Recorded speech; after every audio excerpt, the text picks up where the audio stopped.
Saudi, we have the mindset, we have the youth, we have investments coming in. Oil and gas exploration is still the biggest generator of data in the world. There's so much room for growth for Saudis on human capital.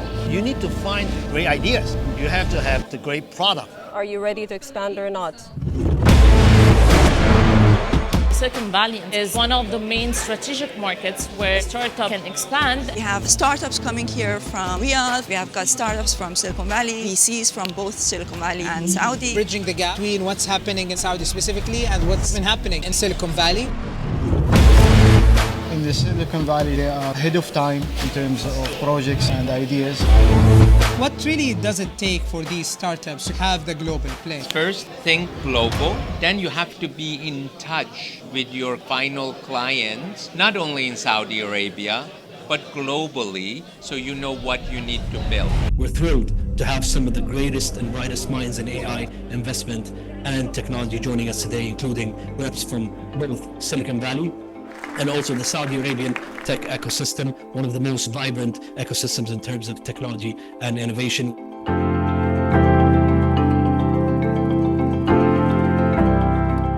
Let's just talk about like Saudi specifically. If you marry costless energy with capital, you can start to work your way up the stack.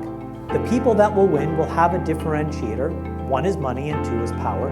You have both. That's where you can just take trillions of dollars of oil revenue and transform it into tens of trillions of dollars of yearly GDP. That's my business plan in a nutshell. Incredible. 2% for that idea, I take 2%. Drop out of Stanford and be able to bring people around to your vision, to make this long-term commitment. Industrialize that technology to be able to go into production vehicles, which is a very, very high standard from a global standpoint.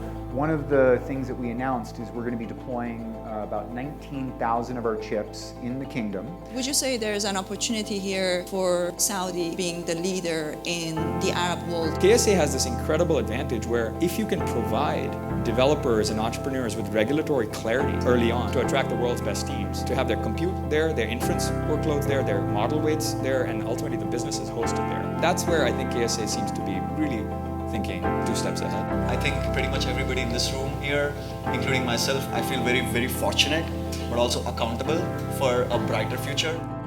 Thank you. The startups are getting more mature, the entrepreneurs are getting more experience. The key word there is ambition.